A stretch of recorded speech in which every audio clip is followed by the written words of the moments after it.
मेरा नाम निशा है। मेरी शादी 6 साल पहले मेरे पिताजी के दोस्त के बेटे से हुई थी। मेरे पिताजी की एक एक्सीडेंट में मौत हो गई थी। हम 2 बहनें हैं। मैं अपने माँ बाप की बड़ी बेटी थी। मेरी एक छोटी बहन भी है जिसका नाम नीतू है। जब मैं 12 साल की थी तभी मेरे पिता की एक कार एक्सीडेंट में मौत हो गई थी। हमारे घर पर मेरे चाचा ने कब्जा कर लिया था। मेरी माँ बहुत बुज़दिल थी जो अपने हक के लिए आवाज़ नहीं उठा सकती थी। वो हमें लेकर नाना नानी के घर चली गई। जब तक नाना नानी जिंदा थे तब तक तो हमें वहाँ बहुत इज्जत मिली। उन्होंने हमें कभी भी किसी चीज़ की कोई कमी महसूस होने नहीं दी।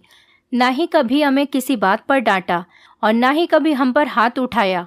उन्होंने हमारी माँ की दूसरी शादी करवाने की भी बहुत कोशिश की, मगर माँ शादी करना नहीं चाहती थी। कुछ समय बाद मेरे नाना नानी भी इस दुनिया को छोड़कर चले गए और अब घर की सारी जिम्मेदारी मेरे मामा जी पर आ गई थी। मामा मेरी माँ से बड़े थे। मामा की शादी नाना नानी के जीते जी ही हो गई थी। नाना नानी के सामने तो हमारी मामी बहुत अच्छी थी और हमारा बहुत अच्छे से ख्याल भी रखती थी, मगर नाना नानी की मौत के बाद मामी ने भी हमसे अपनी आंखें मोड़ ली और उनके घर में हम तीनों माँ बेटियों के साथ नौकरानियों जैसा सुलूक होने लगा। मामा ने हम दोनों बहनों को एक सरकारी स्कूल में पढ़ाया था। मामी को हमेशा हमारी पढ़ाई के खर्चे से दिक्कत होती थी। वो हमेशा महंगाई की ही बातें करती रहती थी। न जाने ये मामी की बातों का ही असर था या फिर मेरी माँ अपनी जिंदगी ही इतनी ही लिखवा कर लाई थी। उन्होंने अपने दिल को रोग लगा लिया और ये रोग फिर हार्ट अटैक का रूप बनकर उनकी मौत बन गया। और अब इस दुख भरी दुनिया में हम दोनों बहनें अकेले हो गए थे। कहने को तो हमारे काफ़ी रिश्तेदार थे और दुनिया वालों को दिखाने के लिए हमारा ख्याल भी रखा करते थे। हमारे हाल चाल भी पूछते रहा करते थे, मगर हकीकत तो ये थी कि किसी को भी हमसे हमदर्दी नहीं थी। कोई भी हमारी जिम्मेदारी उठाने को तैयार नहीं था। बस सब हमारे साथ हमदर्दी का दिखावा किया करते थे जो सब लोग जताते थे। मामी तो सबके सामने बहुत अच्छी बनती थी, मगर अकेले में व्यवहार हमारे साथ बहुत ही बुरा होता था। फिर जब मेरी उम्र 22 साल की हुई तो मेरे मामा ने मेरे पिताजी के दोस्त के बेटे के साथ मेरी शादी कर दी। मेरे पति बहुत अच्छे थे और मेरा बहुत ख्याल भी रखते थे, मगर वो कानों के बहुत कच्चे थे। जो अपनी माँ के कानों से सुनते थे उसी की जुबानी बोलते थे। अपनी माँ का कहना मानना बहुत अच्छी आदत है, लेकिन बिना सुने और समझे उनकी माँ जो भी बात उनसे कहती थी वो अपनी माँ की बात पर यकीन कर लिया करते थे और फिर मुझसे लड़ाई झगड़ा शुरू कर दिया करते थे। देखते ही देखते मुझे अपनी ससुराल में 8 साल गुजर गए और मैं 2 बेटियों की माँ बन गई। इससे पहले तो मुझे दहेज न लाने के ताने मिला करते थे और उसके बाद एक नया ताना ये मिला कि मैं सिर्फ बेटियां ही पैदा करती हूँ और इन लोगों को कभी बेटे की खुशी नहीं दे सकती। मैंने अपनी सास और अपने पति को बहुत समझाने की कोशिश की कि बेटा पैदा करना मेरे हाथ में नहीं है, ये तो ईश्वर की मर्जी है। वो चाहे जिसको लड़का दे, जिसको चाहे लड़की दे, मगर मेरी बातें उनको समझ नहीं आती थी और ऐसी बातों पर मुझे पढ़ा लिखा होने के भी ताने मिला करते थे। धीरे धीरे मैंने सब कुछ कहना बंद कर दिया और सिर्फ खामोश ही रहने लगी। एक दिन मेरी बहन नीतू की भी शादी हो गई और मेरे दिमाग से बोझ सा हल्का हो गया। मेरी बहन का पति और उसके ससुराल वाले बहुत अच्छे थे। मैं भी सुकून की सांस भरती थी कि आखिर मेरी बहन की आजमाइश भी अब खत्म हो गई। नीतू की शादी को अभी 10 महीने ही गुजरे थे कि मेरी बहन विधवा हो गई और उसके ससुराल वालों ने उसको मनहूस कहकर घर से निकाल दिया। मामी नीतू को घर पर रखने के लिए तैयार नहीं थी और मामा तो मामी की बातें मानने पर मजबूर हो गए थे। मामा भी मेरे ससुर की तरह मामी से बहुत दबते थे। एक दिन जब मैं मामी के घर में गई तो मामी नीतू को बहुत बुरी तरह से मार रही थी। मैंने उसे बहुत मुश्किल से छुड़वाया और फिर गुस्से में उसके थोड़े से कपड़े लेकर उसे लेकर अपने साथ अपने घर आ गई। मगर यहाँ पर तो हंगामा खड़ा हो गया जब मेरी सास को पता चला कि वो यहाँ पर ही रहेगी और वो हाथ धोकर मेरे पीछे पड़ गई थी। मुझे अपनी बहन के सामने बहुत शर्मिंदगी का सामना करना पड़ता था, मगर मैं इसको अकेला नहीं छोड़ सकती थी। मेरी सास को मेरी बहन का घर में आना पसंद नहीं आया। वो रोज रात को मेरे पति को चढ़ाया करती थी। एक दिन मैं रात को किचन का काम खत्म करके अपने कमरे में जा रही थी। मुझे अपनी सास के कमरे से कुछ आवाज आने लगी। न चाहते हुए भी मैं उनकी बातों को रुककर सुनने लगी। वो आज भी रोज की तरह मेरे पति को मेरी और मेरी बहन के खिलाफ भड़का रही थी। मैंने कान लगाकर उनकी बात सुनी तो मुझे आवाज़ आई कि देखो ज़रा, तुम्हारी पत्नी को किसी का डर है भी या नहीं। महंगाई का ज़माना है, इतनी कम आमदनी में जब इंसान के लिए अपना खर्च उठाना मुश्किल है, इस वक्त तो अपना गुजारा करना ही दुश्वार हो रहा है। ऊपर से तुम्हारी पत्नी ने हम लोगों पर एक और जिम्मेदारी लाकर बिठा दी है। पहले इसको और इसकी बेटियों को हम पाल रहे थे, उनकी जिम्मेदारी क्या कम थी जो ऊपर से अपने साथ ही अपनी बहन को भी ले आई। कल को ये अपने बाकी मायके वालों को भी ले आएगी और फिर एक दिन अपना पूरा खानदान यहीं पर ही इकट्ठा कर लेगी और तुम बस गूंगों की तरह इसको देखते रहना। इसको किसी बात के लिए मना मत करना, इससे कुछ मत कहना। मेरे पति खामोशी से उनकी सारी बातें सुन रहे थे। फिर थोड़ी देर बाद जब वो बोले तो कहने लगे कि माँ, मैं उससे कहता तो हूँ और इससे ज़्यादा क्या करूँ। मेरी सास को बस हर बात में अपनी ही चलाने की आदत थी। वो जब अपनी कहने पर आती थी तो वो और किसी की कोई बात नहीं सुनती थी। तब चाहे सामने उनका बेटा हो या फिर उनका पति, सभी उनसे डरते थे और उनसे दबे बैठे थे। बेटे की तो मुझे समझ आती थी, क्योंकि वो अपनी माँ का कहा नहीं टाल सकते थे। वो तो अपनी माँ को किसी भी हाल में पलटकर जवाब नहीं दे सकते थे। मगर मेरे ससुर क्यों उनसे डरते थे, उनकी हर नाजायज़ बात को मानते थे और पता नहीं क्यों उनकी हर गलत बात पर खामोशी इख्तियार कर लेते थे। सास की सारी बातें तो मेरी समझ से बाहर थीं। मेरी बहन बहुत अच्छी थी और बहुत ही ज़्यादा मासूम भी, और सभी का कहना मानने वाली और बड़ों का आदर सम्मान करने वाली। वो तो हालात के हाथों मजबूर हो चुकी थी। इसमें इस बेचारी की क्या गलती थी। उसका इस दुनिया में मेरे अलावा और कोई नहीं था। वो जाती तो कहाँ जाती, और इस मुश्किल समय में अगर मैं भी उसे छोड़ देती और इस कड़े वक्त में भी उसके काम नहीं आती, फिर ऐसे रिश्तों का क्या फ़ायदा जो कड़ी धूप में ठंडी छाँव न बन सके। वो हर रोज़ मेरे पति को मेरे खिलाफ भड़काने में लगी रहती कि तुम अपनी पत्नी को कहो कि वो अपनी बहन को यहाँ से चलता करे। मैं उनकी कोई बात नहीं सुन सकी और मैं अपने आंसू पीती हुई अपने कमरे में आ गई। जब मेरे पति कमरे में आए तो मैं जानती थी कि अब मुझ पर सारा गुस्सा निकालने वाले हैं। उनके अंदाज और उनके चेहरे से लग रहा था कि वो बहुत गुस्से में हैं। जब उन्होंने मुझसे बात करनी चाही तो मैं सोने की एक्टिंग करने लगी। अपनी सास की बातें सुनकर ही मेरे दिल पर छुरियां चलने लगी थीं। अब मैं और भी ज़्यादा अपने दिल को बुरा नहीं करना चाहती थी। फिर न जाने रात के किस समय मुझे नींद आ गई और अगली सुबह फिर से वही हंगामा शुरू हो गया था। जबकि मेरी बहन घर के सारे काम किया करती थी और साथ साथ मेरी भी मदद करवाती थी। वो बिल्कुल खामोशी के साथ यहाँ पर वक्त गुजार रही थी। अगर मेरी सास उससे कुछ कह भी देती थी तो वो पलटकर कभी भी उनको जवाब नहीं देती थी। मगर वो भी सबका व्यवहार समझ रही थी और सबके अंदाज देख रही थी, और उसने मुझसे कहा कि वो मेरी मामी के घर चली जाएगी और वहाँ पर रह लेगी। मगर मैं जानती थी कि वहाँ पर मामी उसके साथ कैसा सुलूक करेंगी, इसीलिए मैंने उसे सख्ती से वहाँ जाने को मना कर दिया और कहा कि तुम्हें परेशान होने की कोई ज़रूरत नहीं, मैं सब संभाल लूँगी। मगर अब घर के हालात मेरे काबू से बाहर होते जा रहे थे और अब मेरी सास उठते बैठते मुझे ताने मार मार कर कहा करती थी कि तुम्हारी बहन यहाँ पर कब तक रहेगी, और मैं उनकी इस बात पर खामोश रहती थी। मेरी एक ही नंद थी जो अपनी माँ की आदत की तरह बिल्कुल भी नहीं थी। वो तो बहुत प्यारी और अच्छी थी। उसकी शादी दूसरे शहर में हो गई थी। आज वो हमारे घर में अपने पति के साथ कुछ दिनों के लिए रहने के लिए आ रही थी।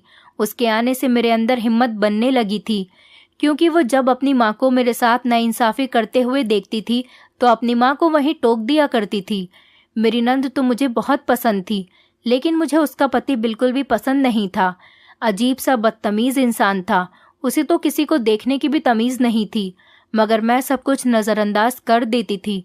अगर मैं उसके बारे में किसी से कहती भी तो किससे कहती। मैंने अपनी नंद के लिए खाना बनाया था। मैं अपनी तरफ से किसी को भी शिकायत का मौका नहीं होने देती थी। जब मेरी ननंद और उसका पति हमारे घर आए तो मेरी बहन उनसे मिलने के बाद कमरे में जाकर बैठ गई, और रात को मेरी सास ने कहा कि अपनी बहन से कहो कि वो स्टोर रूम में जाकर सो जाए या फिर बाहर गैलरी में सो जाए, क्योंकि उस कमरे में मेरी बेटी और दामाद रुकेंगे। मुझे अपनी बहन पर बहुत ख्याल आया और मैंने सोचा कि इतनी गर्मी में वो स्टोर रूम में कैसे सो सकती है। वहाँ ना तो कोई पंखा था और ना ही कोई खिड़की। मैंने बहुत ही मरे हुए दिल से अपनी बहन को ये सब कुछ कह दिया, क्योंकि मैं घर में कोई भी हंगामा नहीं चाहती थी। वो बेचारी मेरे कहने पर गैलरी में सो गई और हम सब लोग भी अपने अपने कमरों में सोने के लिए चले गए। आधी रात का समय था जब अचानक से एक शोर की आवाज़ से मेरी आंख खुल गई। मैं और मेरा पति बाहर की तरफ भागे। देखा तो बाहर सब लोग खड़े थे। मेरी सास मेरी तरफ देखते हुए कहने लगी कि इस दिन के लिए तुम अपनी बहन को यहाँ लेकर आई थी ताकि ये मेरी बेटी का घर बर्बाद करने की कोशिश करे। जब मैंने नीतू की तरफ देखा तो वो काफ़ी डरी हुई थी और बुरी तरह से रो रही थी। वो भागते हुए मेरे पास आई और कहने लगी कि मैंने इन्हें नहीं बुलाया था, ये खुद ही यहाँ पर आ गए थे। उसका इशारा मेरी ननंद के पति की तरफ था, जबकि जीजा जी का कहना था कि मेरी बहन उन पर डोरे डाल रही थी। घर में तो जैसे एक तमाशा सा बन गया था। मैं अपने आप को सबके सामने बहुत शर्मिंदा महसूस कर रही थी और जानती थी कि मेरी बहन कभी ऐसा नहीं कर सकती, मगर ये जो कुछ भी हो रहा था उसने मेरे दिल को बहुत ठेस पहुंचाई थी। मैंने अपनी ननंद की तरफ देखा कि पता नहीं दीदी मेरी बहन के बारे में क्या सोचेंगी, मगर मुझे उनकी आंखों में एक अजीब सी शर्मिंदगी नजर आ रही थी, एक अजीब सा दुख और एक अजीब सा शक जिन नज़रों से वो अपने पति को देख रही थी। इस बात से मुझे अंदाज़ा हो गया था कि वो जानती हैं कि गलती उनकी पति की है, मगर शायद वो सबके सामने ये बात नहीं कर सकती थी। मेरी सास किसी भी हाल में इस बात को मानने के लिए तैयार नहीं थी और मेरी ननंद ने तो जैसे तैसे इस मामले को रफा दफा किया और सब लोग वापस सोने के लिए चले गए। अपने कमरे में आने के बाद ही मेरे पति ने मुझे बहुत सी बातें सुनाई और कहा कि तुम्हारी बहन के लक्षण ठीक नहीं हैं। वो मुझे भी अजीब अजीब तरह के इशारे करके अपनी तरफ खींचने की कोशिश करती है। अपनी बहन के लिए इस इल्ज़ाम को सुनकर मुझे बहुत बुरा लगा था, क्योंकि मैं अपनी बहन को अच्छी तरह से जानती थी कि मेरी बहन कैसी है, और मैं ये भी जानती थी कि मेरे पति मेरी बहन पर बहुत बड़ा इल्ज़ाम लगा रहे हैं। मगर मैं खामोशी से सब कुछ बर्दाश्त करने पर मजबूर हो गई थी, क्योंकि हम दोनों बहनों के आगे पीछे कोई नहीं था जो हमारी तरफ से बोलता और हमें सहारा देता। यही वजह थी कि सब लोग हमें बेसहारा समझकर हम पर इल्ज़ाम लगाते थे। तरह तरह की बातें करने के बाद वो सब लोग शायद सो गए थे, लेकिन मैं पूरी रात जागती रही थी। मेरे दिमाग में ना जाने कौन कौन सी सोच आ रही थी। मेरी नींद उड़ चुकी थी और बस यही सोचे जा रही थी कि मेरी बहन अकेले इस भरी दुनिया में कहाँ जाएगी। मेरी सास तो हर वक्त खर्च और महंगाई का ही रोना रोती रहती थी, और अब तो उन्हें एक नई बात मिल गई थी। वो बात बात पर मेरे नंदोई वाली बात पर मुझे ताने देंगी, उसको घर से बाहर निकालने को कहेंगी। पूरी रात मैं इसी बारे में सोचती रही। सुबह के 5 बजे मेरी आंख लग गई। तभी मेरे पति ने मुझे उठा दिया कि मेरे लिए नाश्ता बनाओ। जब मैं किचन में आई तो मेरी बहन नाश्ता बना रही थी। उसकी आंखें सूजी सूजी सी हो रही थी। उसका चेहरा देखकर मुझे अंदाज़ा हो गया था कि वो भी पूरी रात नहीं सोई होगी, जैसे कि मैं जाग रही थी। मुझे देखकर उसने अपने चेहरे पर झूठी मुस्कुराहट सजाई। मेरा दिल दुख से भर गया। मैं उस बेचारी के लिए कुछ भी नहीं कर सकती थी। जब मेरी नंद सोकर उठी तो उसने बिल्कुल नॉर्मल तरीके से हम लोगों से बात की, जैसे कि रात कुछ हुआ ही ना हो, और नाश्ता करने के बाद उसने अपने घर जाने की तैयारी शुरू कर दी। उसे इतनी जल्दी वापस जाता देखकर मेरी सास को बहुत गुस्सा आया और उन्होंने हम दोनों बहनों की अच्छी खासी क्लास ले ली कि वो तुम्हारी बहन की वजह से ही इतनी जल्दी वापस जा रही है, वरना ये अपने घर से यहाँ कुछ दिन रुकने का प्लान बनाकर आई थी। ये अंदाज़ा तो मुझे भी था कि वो यहाँ पर कुछ दिन रुकने के लिए ही आई थी, मगर ये भी सच था कि वो यहाँ से जल्दी मेरी बहन की वजह से नहीं बल्कि अपने पति की वजह से गई थी, क्योंकि वो अपने पति की हरकतों से अच्छी तरह वाकिफ थी। जाते जाते उसने मुझसे माफ़ी भी मांगी थी, मगर ये बात मैं घर में किसी को नहीं बता सकती थी। अगर ये बात मैं घर में करती तो एक नया हंगामा शुरू हो जाता। दिमागी तौर पर मैं बहुत थक चुकी थी। मुझे सुकून की ज़रूरत थी, मुझे खामोशी की ज़रूरत थी, मुझे जज्बाती सहारे की ज़रूरत थी। मेरा दिल करता था कि मैं यहाँ से बहुत दूर चली जाऊँ, जहाँ मुझे कोई न जानता हो, जहाँ मुझे कोई परेशान न करे, और मैं वहाँ बहुत सारे पल गुजार दूँ। आज मैं अपने सारे दुख दर्द बहा दूँ। और यहाँ तो मुझे रोने के लिए भी किसी बहाने की ज़रूरत थी, क्योंकि मेरी सास को मेरा और मेरी बेटियों का रोना अच्छा नहीं लगता था। अगर वो मुझे रोते हुए देख भी लिया करती थी तो वो मुझे बहुत बातें सुनाया करती थी। तुमने हमारे घर में मनहूसियत फैलाई हुई है। तुम चाहती ही यही हो कि इस घर में कभी खुशियाँ वापस ना आए, इसीलिए हमेशा मनहूसियत फैलाई रहती हो। मैं तो बड़ी दिक्कत से अपने आंसुओं को साफ करती थी। दिन ऐसे ही धीरे धीरे दुखों से गुजरते चले गए। एक अजीब तरह की उदासी थी जिसने मेरे पूरे वजूद को बर्बाद कर दिया था। वो दिन भी और दिनों की तरह था जब मेरी बहन मेरे पास आई। ऐसा लग रहा था जैसे वो मुझसे कुछ कहना चाह रही हो मगर कह नहीं पा रही हो। मैं समझ गई थी कि वो ज़रूर यहाँ से जाने की बात करेगी, लेकिन वो ये भी जानती थी कि कुछ वक्त लगेगा और फिर मैं इसके लिए सही रिश्ता देखकर इसकी शादी करवा दूंगी। मगर मैं किसी हाल में भी उसको मामा के घर पर नहीं भेज सकती थी, क्योंकि मैं मामी के उसके साथ किए गए अत्याचार देख चुकी थी। जब मैंने नीतू से पूछा कि क्या बात है, क्या कहना चाहती हो, जब मैंने उसकी आंखों के बहते हुए आंसू देखे, मेरा दिल बहुत ही दुखा। मैं उसके आंसू साफ करने लगी और उसको खामोश करवाने की कोशिश करने लगी, क्योंकि मैं चाहती थी कि वो अपना सारा दुख इन आंसुओं के सहारे बहा दे। काफ़ी देर के बाद वो संभली तो मुझसे कहने लगी कि आपके ससुर। अभी उसकी बात पूरी नहीं हुई थी कि ऊपर से मेरी सास की आवाज़ आ गई। उन्होंने मुझसे कहा कि जल्दी से खाना तैयार कर लो, घर में कुछ मेहमान आ रहे हैं। उसके बाद मैं कमरे से बाहर आ गई। न जाने उन्होंने मेरी बहन से क्या कहा था, क्योंकि मुझे उनकी बातें करने की आवाज़ तो आ रही थी, मगर वो क्या बातें कर रही हैं समझ नहीं आ रही थी। और जब मैंने दोबारा अपनी बहन से पूछा तो उसने कुछ नहीं कहकर मुझे टाल दिया। मगर उसकी बात पर मैं हैरान हो गई। वो मुझसे कुछ कहना चाह रही थी और मुझे बता भी रही थी। मैं अपने काम में बिजी हो गई थी, इसीलिए मैंने उस पर ज़्यादा ध्यान नहीं दिया। मैंने ऐसा महसूस किया कि वो बहुत ज़्यादा परेशान रहने लगी थी और हमेशा डरी सहमी से रहने लगी थी। मैंने उससे बहुत बार पूछा कि तुम क्यों परेशान हो, जो बात है मुझे बता दो, मगर मुझे ऐसा लगा था जैसे वो मुझसे कुछ कहना चाह रही हो मगर वो कह नहीं पा रही हो। जब भी मैं अपनी बहन के साथ अकेले बैठती थी तो मेरी सास अचानक ही आ जाती थी। मुझे उनका व्यवहार बहुत चौंकाने लगा था। मुझे लगने लगा था कि वो नहीं चाहती कि मैं अपनी बहन के साथ अकेले में समय गुजारूं, उसके साथ बातें करूं। मगर वो ऐसा क्यों कर रही थी? ये मैंने सोचा कि उनके दिमाग में ये वहम होगा कि हम दोनों बहनें उनकी बुराइयां करते हों। इसी वजह से वो नहीं चाहती हों कि हम दोनों बहनें अकेले में बैठकर बातें करें। फिलहाल जो भी था, मैं अपनी बहन की वजह से बहुत परेशान थी, इसलिए मैंने आस पड़ोस की औरतों से उसके रिश्ते के लिए कह रखा था वो कोई ऐसा रिश्ता बताएं जो सादगी से शादी करके मेरी बहन को ब्याह कर ले जाए और जिन लोगों को दहेज का लालच न हो। पड़ोस की रहने वाली एक आंटी तो बहुत ही अच्छी थी। वो बिल्कुल मुझे अपनी बेटियों की तरह प्यार करती थी। उन्होंने मुझसे कहा था कि वो ज़रूर मेरी बहन के लिए कोई अच्छा रिश्ता देखेंगी। उनसे बात करके मुझे तसल्ली हो गई थी।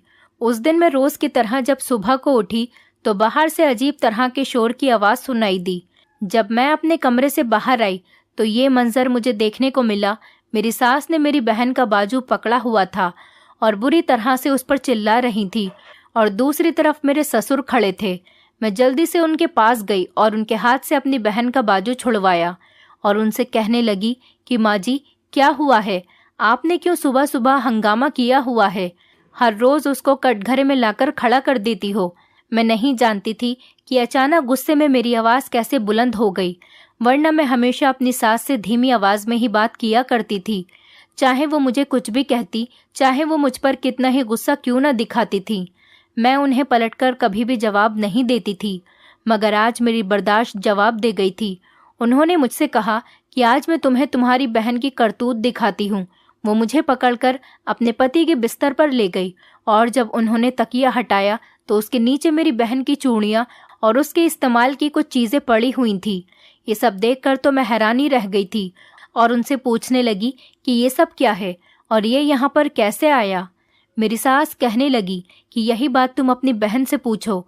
इससे तो पहले वो मेरे दामाद को ले जाने की कोशिश कर रही थी और जब उनसे नाकाम हो गई तो मेरे पति पर डोरे डालने लगी। ऐसी घटिया लड़की को मैं एक पल भी अपने घर में नहीं रुकने दे सकती। हमने तो इस लड़की की मदद की, अनाथ समझकर इसको अपने घर में सहारा दिया, लेकिन ये लड़की तो हमारे ही घर के मर्दों पर डोरे डाल रही है। अपनी बहन को निकालो यहाँ से, वरना तुम्हें भी इसके साथ साथ धक्के देकर निकाल दूंगी। यहाँ से निकलो, जहाँ मर्जी चाहे जाओ यहाँ से निकल कर, और जाते जाते अपनी बेटियों को भी साथ लेकर जाना।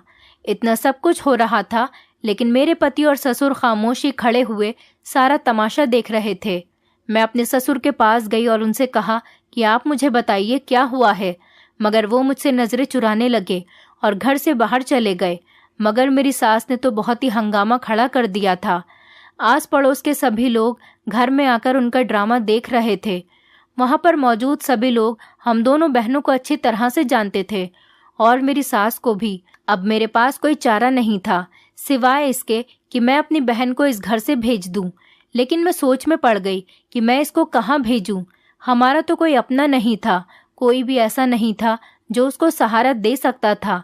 तभी पड़ोस की वही आंटी जिनसे मैंने रिश्ते के लिए कहा था, मेरी मदद करने के लिए आगे आई। उन्होंने मुझसे कहा कि इतनी बेइज्जती होने के बाद भी इस घर में तुम अपनी बहन को रखना चाहोगी। उनकी बात सुनकर मेरी आंखों में आंसू आ गए। मैंने उनसे कहा कि मुझे समझ नहीं आ रहा मैं क्या करूं, आप ही मुझे बताइए।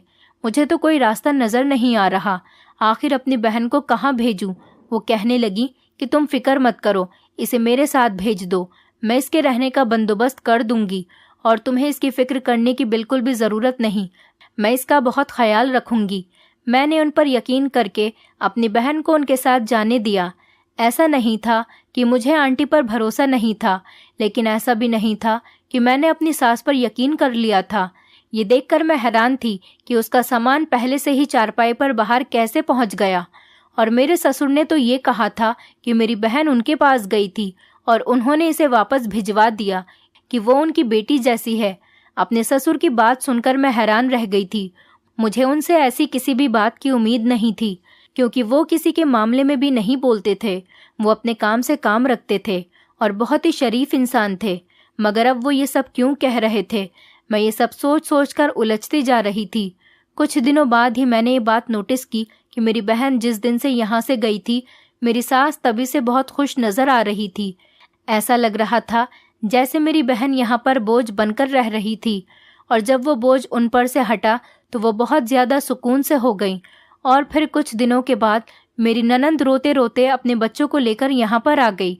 सब उसके ऐसे अचानक घर आने पर और उसके इतना रोने पर परेशान हो गए, और जो खबर उसने सुनाई उसको सुनते ही मेरे घर वालों के होश उड़ गए। उसने बताया कि उसके पति ने दूसरी शादी कर ली है और अब वो कभी भी अपने पति के घर वापस नहीं जाना चाहती। ये सुनकर तो मेरी सास बेसुध हो गई थी। घर में परेशानियों के जैसा माहौल बन गया था। सब अपनी अपनी जगह बहुत परेशान नजर आने लगे थे, लेकिन सबसे ज्यादा बुरा हाल मेरी ननंद का था। उसे ना तो खाने का होश था और ना ही किसी और चीज का। मैं तो पहले ही अपनी बहन की वजह से बहुत परेशान थी, क्योंकि इतने दिन हो गए थे मैं उससे मिलने तक नहीं जा पाई थी। जब मैं आंटी के घर गई तो उन्होंने बताया कि वो मेरी बहन की शादी कर रही है। लड़का उनका भांजा है जिसकी पहली पत्नी मर चुकी है। ये सुनकर मुझे बहुत खुशी हुई, लेकिन मैं एक अजीब सी सोच में पड़ गई थी। मैंने आंटी को कहा कि मैं एक बार उस लड़के को देखना चाहती हूँ और उससे मिलना चाहती हूँ। आंटी ने मुझसे कहा कि तुम्हारी बात अपनी जगह बिल्कुल ठीक है, तुम ज़रूर इस लड़के से मिल सकती हो, लेकिन जब मैं इस लड़के को बुलाऊंगी तब मैं तुम्हें भी यहाँ पर बुला लूँगी। और मेरी बात ध्यान से सुन लो, मैंने नीतू को अपनी सगी बेटी की तरह ही समझा है। जैसा मैं अपनी बेटियों को समझती हूँ वैसा ही तुम दोनों बहनों को भी समझती हूँ। आंटी की बातों पर मेरी आंखों में आंसू आ गए थे। सच कहते हैं, परेशानी में अगर कोई काम आ जाए तो वह इंसान दुनिया में सबसे ज़्यादा अच्छा लगने लगता है। और इस वक्त मुझे आंटी इस दुनिया की सबसे अच्छे इंसान नज़र आ रही थी, जबकि मेरा उनसे कोई खून का रिश्ता नहीं था, बस एक इंसानियत का और एहसास का रिश्ता था। और उन्होंने मुझे इस बात का एहसास दिलाया था कि दुनिया से अभी अच्छे लोग ख़त्म नहीं हुए हैं। ऐसे लोगों की वजह से ही तो ये दुनिया अभी तक चल रही है। जब मैं खुशी खुशी अपने घर वापस आई, अपने कमरे में जाते हुए अपनी नंद की बात सुनकर मैं ठिठक कर वहीं रुक गई थी। वो कह रही थी, माँ, बाबूजी, आपने भाभी के साथ बहुत ज्यादती की है। आपने उनकी बहन पर इल्ज़ाम लगाए। आप लोग जानते भी हैं कि किसी पर इल्ज़ाम लगाना कितना बड़ा पाप है, और शायद ही आपके इस पाप की वजह से मुझे उसकी सज़ा मिल रही है। जैसे आपने किसी की बेटी को तकलीफ़ दी, वैसे ही तकलीफ़ मुझे भी झेलनी पड़ रही है। ये तो मैं जानती थी कि ये सब कुछ झूठ है, लेकिन इतना सब कुछ होने के बाद भी उन दोनों बहनों ने आपसे कुछ नहीं कहा। मैं उनके कमरे के अंदर चली गई। मुझे देखकर वो परेशान हो गई। मैंने उनसे कहा कि आप लोगों को एक बार भी एहसास नहीं हुआ कि आप किसी की बेटी के साथ कितना बुरा कर रहे हैं। आपने क्या वो कहावत नहीं सुनी कि इंसान जो करता है वही भुगतता है। आज जो तकलीफ आप किसी की औलाद को देंगे, कल वही तकलीफ आपकी औलाद को भी सहनी पड़ेगी। और देखिए, ये कहावत आपके ऊपर कितनी जल्दी पूरी हो गई। उसके बाद आंटी ने अपने वादे के मुताबिक मेरी बहन की शादी कर दी। मैं उसके पति से मिलकर बहुत खुश हो गई थी। वो पढ़ा लिखा और एक बहुत अच्छा इंसान था, लेकिन मुझे अपनी नंद की तरफ से बहुत परेशानी थी, जो मेरे साथ बहुत अच्छी थी और मैं उसको तकलीफ में नहीं देख सकती थी। फिर एक दिन उसका पति सर झुकाए हुए हमारे घर पर आया। वो बहुत शर्मिंदा लग रहा था। उसने कहा कि उसको एहसास हो गया है कि उसने बहुत गलत किया। उसने अपनी दूसरी पत्नी को तलाक दे दी, क्योंकि वो उसके साथ साथ और भी काफ़ी लड़कों से चक्कर चला रही थी और शादी के बाद भी उसने उन लड़कों का पीछा नहीं छोड़ा था। जब उसने अपनी आंखों से अपनी दूसरी पत्नी को किसी और के साथ देखा तो अपनी आंखों पर यकीन आ गया, मगर उसके पास कोई रास्ता नहीं था सिवाय इसके कि वो उसको छोड़ दे और अपनी पहली पत्नी को अपने घर वापस ले आए। घर के सब लोगों ने तो उसे बहुत बुरा भला कहा और उससे कहा कि इस बात की क्या गारंटी है कि तुम दोबारा ऐसा कोई काम नहीं करोगे, मगर वो बहुत शर्मिंदा था। मेरी ननंद ने कहा कि वो अपने घर वापस जाना चाहती है। उसके फैसले ने सब लोगों को खामोश करवा दिया था और मेरी सास को उसे वापस भेजना पड़ा। उनके जाने के बाद मेरी सास ने मुझसे माफ़ी मांगी और कहने लगी कि मुझे एहसास हो गया है कि मैंने तुम्हारे और तुम्हारी बहन के साथ बहुत गलत किया। हो सके तो मुझे माफ़ कर देना। मेरी सास का इतना कहना ही मेरे लिए काफ़ी था। मैंने उनसे अपना दिल साफ किया और उनको माफ़ कर दिया था। अब मैं और मेरी बहन, हम दोनों के ही घर अच्छी तरह से बस चुके थे।